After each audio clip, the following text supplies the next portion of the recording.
Hello students, today discuss factors affecting on working capital requirement.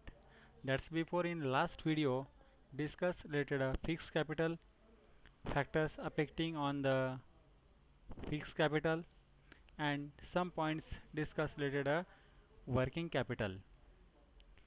Today discuss in this lecture different factors affecting on a working capital. Production cycle. This process of converting raw material into finished goods is called as a production cycle.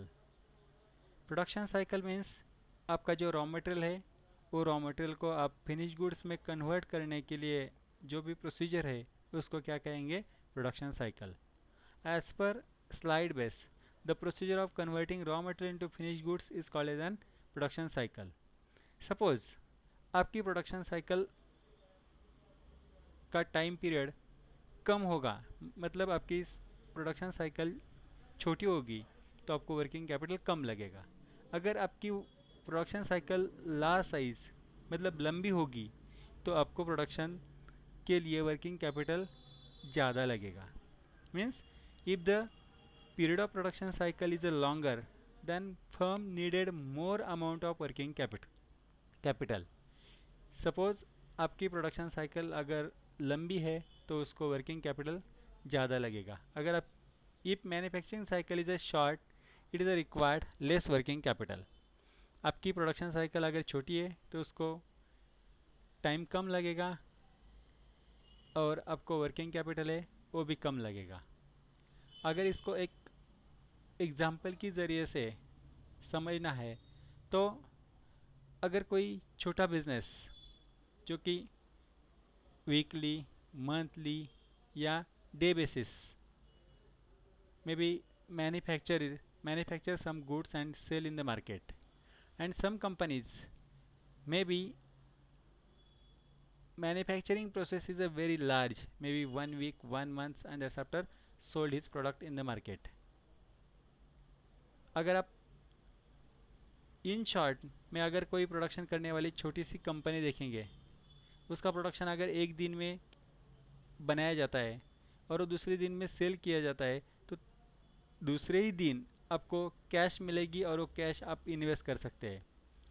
अगर दूसरी side में आप देखेंगे कि अगर एक बड़ा business है, उसकी प्रोडक्शन साइकिल बड़ी है, उसका प्रोडक्ट मैन्युफैक्चर करने के लिए आपको 2 महीना लगता है, तो आपको 2 महीने ये जो वर्किंग कैपिटल है उसमें इन्वेस्ट करना पड़ेगा और आपको 2 महीने के बाद वो जो प्रोडक्शन है वो सेल करके आपको आपका वर्किंग कैपिटल मिलेगा और फिर से इन्वेस्ट करना पड़ेगा. And so production cycle directly indirectly affect on the requirement of working business cycle. When there is a boom in economy, sale will be increased. This will be lead to increase in investment in stock. This requirement additional working capital. Business cycle means आपने जो manufacture किया है उसको आप cell करने में कितना time लेंगे, इसके ही हिसाब से अगर आगे देखेंगे कि जो मार्केट की कंडीशन है, मार्केट कंडीशन में अगर तेज़ी है तो आपका जो सेल है वो तेज़ी से होगा. आपका सेल तेज़ी से होगा तो आपको उतना ही प्रोडक्शन करने के लिए तेज़ी से वर्किंग कैपिटल इन्वेस्ट करना पड़ेगा. उसके opposite during recession sale will be decline and hence the need of working capital will be also decline. अगर मार्केट में तेज़ी नहीं है, मार्केट बहुत स्लो चल रहा है, मार्केट में डिमांड नहीं है, तो क्या होगा, आपका सेल कम होगा. आपका सेल कम है तो आपको मैन्युफैक्चरिंग कम करना पड़ेगा, आपको रॉ मटेरियल कम परचेस करना पड़ेगा और आपको जो भी वर्किंग कैपिटल है वो कम लगेगा. अगर इस चार्ट में देखेंगे, boom in economy sale increase, more production, more raw material required additional working capital. अगर मार्केट में तेज़ी है तो सेल बढ़ेगा, सेल बढ़ेगा तो आपको प्रोडक्शन बढ़ाना पड़ेगा, प्रोडक्शन बढ़ाना है तो आपको एडिशनल रॉ मटेरियल लगेगा, एडिशनल रॉ मटेरियल लगेगा तो आपको एडिशनल वर्किंग कैपिटल इन्वेस्ट करना पड़ेगा.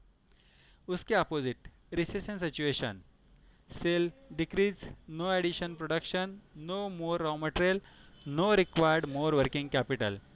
उसके अपोजिट में अगर आप सोचेंगे तो आपको अगर मार्केट में डिमांड ज़्यादा नहीं है, मार्केट स्लो चल रहा है, तो आपको सेल भी कम होगा। सेल कम होगा तो आपको प्रोडक्शन कम करना पड़ेगा। प्रोडक्शन कम करना है तो आपको रॉ मटेरियल भी कम लगेगा, और आपको रॉ मटेरियल कम है तो आपको वर्किंग कैपिटल भी क्या है, कम है। Means in boom situation, sale will be increased and required additional working capital. In recession situation, sale be decline and required a less working capital comparatively boom economy. Next, term of purchase and sales. If the firm does not get credit facility for purchase but adopt liberal credit policy for its sale, then it required more working capital. इस condition में अगर firm को कोई credit facility नहीं मिल रही है, मतलब जब फर्म कोई मटेरियल परचेस कर रही है दूसरे से, तो उनको क्रेडिट बेस पे कोई मटेरियल नहीं मिल रहा है, लेकिन आप जब सेल कर रहे हैं, आप जब मटेरियल सेल कर रहे हैं कस्टमर को, तो उसको क्रेडिट फैसिलिटी अलाउ कर रहे हैं, मतलब उसको क्रेडिट पे मटेरियल दे रही है। इस केस में आपको वर्किंग कैपिटल ज़्यादा लगेगा। On the other hand, credit term of purchase are favorable and term of credit sale are less liberal, then requirement of cash will be less, the working capital requirement will be reduced. अगर इसकी second side compare करनी है, आप credit आपको मिल रहा है, आपको credit पे मटेरियल मिल रहा है, लेकिन आप आपके कस्टमर को क्रेडिट नहीं अलाउ कर रहे हैं, तो आपको कैपिटल कम लगेगा, सॉरी वर्किंग कैपिटल आपको कम लगेगा। इसकी वजह से, क्योंकि आप क्रेडिट नहीं अलाउ कर रहे हैं, तो आपको इमीजिएटली इन्वेस्ट की अमाउंट फिर से मिल रही है, एंड सो वर्किंग कैपिटल में भी decrease. Show in this picture, any one businessman receive credit from purchase material but sale material on cash basis required less working capital. एक बिजनेसमैन है, उसको क्रेडिट मिल रहा है परचेस करने के लिए, बट जब वो सेल कर रहा है तो कोई क्रेडिट नहीं अलाउ कर रहा है, टोटली कैश बेसिस वो सेल कर रहा है। तो इसकी वजह से क्या हो रहा है, उसको कैश इमीडिएटली मिल रही है, वो फिर से परचेस कर रहा है, फिर से सेल कर रहा है, तो उसको वर्किंग कैपिटल लेस लग रहा है। अगर दूसरी साइड देखेंगे, a businessman not receive credit from purchase materials but allow credit from sales material, required additional working capital. दूसरी कंडीशन में क्या है, आपको क्रेडिट नहीं मिल रहा है, लेकिन आप किसी को क्रेडिट अलाउ कर रहा है, आपने क्रेडिट अलाउ किया, इसकी वजह से क्या हो रहा है कि आपको वर्किंग कैपिटल एक्स्ट्रा लग रहा है, ज़्यादा लग रहा है, क्योंकि अमाउंट इन्वेस्ट होती जा रही है।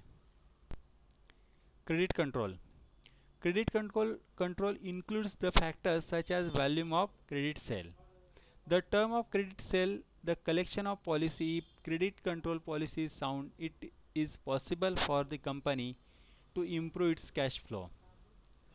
अगर आपका क्रेडिट कंट्रोल, आप उधार नहीं बेच रहे हैं, उसके ऊपर बहुत सारा आपका कंट्रोल है, तो आपका कैश फ्लो अच्छा रहेगा। अगर आपका उधारी पे जो माल बेच रहे हैं उसके ऊपर कंट्रोल नहीं है, आपकी पॉलिसी अच्छी नहीं है, आपके धोरण अच्छे नहीं है, तो आपका कैश इनफ्लो अच्छा नहीं होगा। इसकी वजह से क्या होगा, if credit policy is liberal it's creates a problem. अगर आपकी क्रेडिट पॉलिसी अच्छी नहीं है, उसमें आप डिफरेंट टाइप, मतलब थोड़े बहुत चांस दे रहे कस्टमर को कि आप परचेस कर लो, उसका payment 1 week 2 week 1 month after paid करो, अगर ऐसा आप पॉलिसी अलाउ करेंगे कस्टमर को, तो आपको फाइनेंशियल प्रॉब्लम क्रिएट्स होंगे। What is the affect of this problems, it can increase a bad debts. इसकी वजह से आपका जो भी, मतलब आपने सेल किया है क्रेडिट बेसिस पे, उसमें से कुछ पैसा नहीं मिल सकता, वो डूब सकता है। The firm making cash sales require less working capital. Suppose firm जो भी सेल कर रही है वो कैश बेसिस पे कर रही है, तो उसको लेस वर्किंग कैपिटल रिक्वायर्ड होगा, मतलब उसको लेस वर्किंग कैपिटल लगेगा। अगर इन शॉर्ट देखेंगे, credit control, no fund collection problem, cash inflow is very well, no credit extra, no required extra working capital, no bad debts. इस condition में क्या लिखा है, अगर आप क्रेडिट पे नहीं अलाउ करेंगे, उधारी पे नहीं माल देंगे, तो क्या होगा, आप कैश पे सेल करेंगे। कैश पे सेल करेंगे तो आपका कैश इनफ्लो अच्छा होगा। कैश इनफ्लो अच्छा होगा तो आपको एडिशनल वर्किंग कैपिटल नहीं लगेगा। एडिशनल वर्किंग कैपिटल नहीं लगेगा, इसके साथ आपका कोई भी कर्जा नहीं डूबेगा, सॉरी, आपका जो भी पैसा कस्टमर से मिलने वाला है, जो भी उधार है, वो नहीं डूबेगा। अगर आप सेकंड सिचुएशन देखेंगे, no credit control, required additional working capital, less cash inflow, problem of fund, increase bad debts. अगर आपकी क्रेडिट पॉलिसी, आप उधार दे रहे हैं, उसके ऊपर कोई आपका कंट्रोल नहीं है, आपका लिमिटेशन नहीं है, तो क्या होगा, आप उधार देते जाएंगे लेकिन आपको मटेरियल फिर से सेल करने के लिए परचेस करना पड़ेगा, और आपके पास जो भी मटेरियल उधारी के बेस पे आप सेल करेंगे तो आपका कैश इनफ्लो, मतलब कैश बिजनेस में या आपके कंपनी में आना कम होगा और आपको प्रॉब्लम क्रिएट होगा। आपको फंड अरेंज करना पड़ेगा, फिर से फंड इन्वेस्ट करना पड़ेगा। इसके साथ अगर ये अमाउंट बढ़ती है तो आपके जो भी बैड डेब्ट्स है वो क्या हो जाएंगे, इंक्रीज हो जाएंगे। And so all of businessman's when maybe prepare policy regarding credit control, maybe mostly businessmen focus on credit policy, not allow liberal policies regarding a sale of goods and products. Growth and expansion, the working capital requirement of firm will be increased with growth of firm. A growing company need fund continuously to support large scale operation. Actually, when company complete 5 years, 10 years, that's after company may be growing own business, maybe expand business, and so company required additional fund. Means when company firstly start, that time company working capital maybe 5 lakh. But when company develop, when company growing, when company expand, means increase the size of production and required additional working capital. अगर आपकी company बढ़ रही है, आपकी company growth कर रही है, अपनी कंपनी प्रोग्रेस कर रही है, तो प्रोग्रेस कब होगी, आप आपकी प्रोडक्शन कैपेसिटी बढ़ाएंगे तो, राइट। आपकी प्रोडक्शन कैपेसिटी बढ़ाने के लिए आपको क्या चाहिए, एडिशनल रॉ मटेरियल लगेगा, एडिशनल एक्सपेंसेस बढ़ेंगे। तो आपको ये जो प्रोसीजर है करने के लिए आपको क्या चाहिए, फंड चाहिए। और वो फंड सिर्फ स्पेसिफिक टाइम पे नहीं चाहिए, तो continuously support to large scale operation. अगर आप बड़ा प्रोडक्शन कर रहे हैं तो उसको कंटिन्यूसली फंड प्रोवाइड करना पड़ेगा, उसके सिवा प्रोडक्शन करना is not possible. Management ability, the requirement of working capital is reduce if proper coordination between production and distribution of goods. A firm stocking on heavy inventory call for higher level for working capital. ये जो management ability है उसके हिसाब से देखेंगे तो different type of departments available in the company. हर तरीके का डिपार्टमेंट कंपनी में रहता है। एक प्रोडक्शन मतलब मैन्युफैक्चरिंग करना, उसके बाद डिस्ट्रीब्यूशन मतलब जो भी माल तैयार किया है उसको डिस्ट्रीब्यूट करना है, कस्टमर के पास पहुंचाना है, उसको मतलब पैकिंग करना है, सेल करना है, मार्केटिंग करना है। Different type of functions going on and different type of work में बी प्रेजेंट।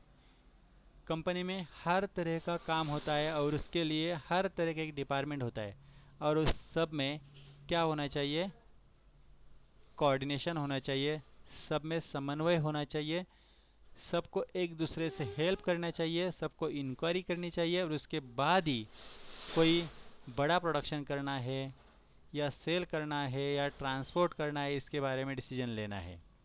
अगर आप इस पिक्चर में देखेंगे, ये coordination, not required extra raw material, no extra production, no additional working capital.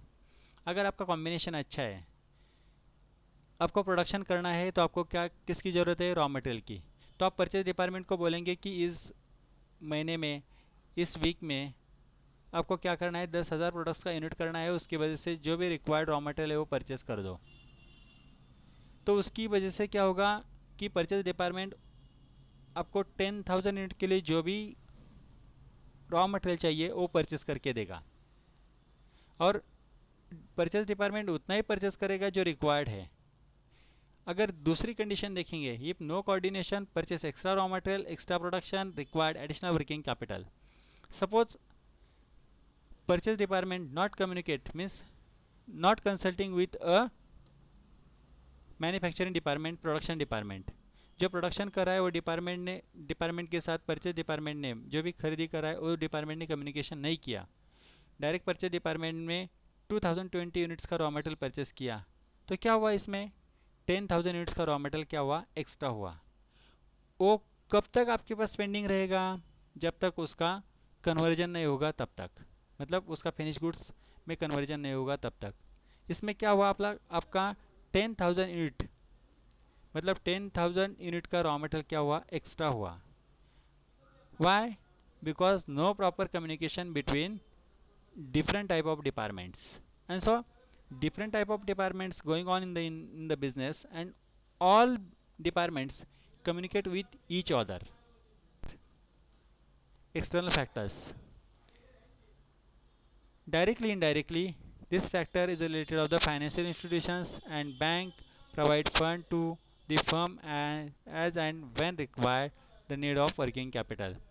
इसमें इन शॉर्ट में ये कहना है कि जब कंपनीज को वर्किंग कैपिटल या फंड्स की ज़रूरत होगी तो वो बैंक के पास से लेगी या फाइनेंशियल इंस्टीट्यूशन के पास से लेगी। अगर इन्होंने टाइम पे आपको फंड प्रोवाइड किया तो इनको एक्स्ट्रा कुछ पे करने की ज़रूरत नहीं है। And so when maybe businessman approach to financial institutions या bank, on this time bank provide finance to a working capital. Different type of factors affecting on working capital. This topic is a finish. Remaining part may be discussed in a next video. Video may be related of the capital structure. Thank you.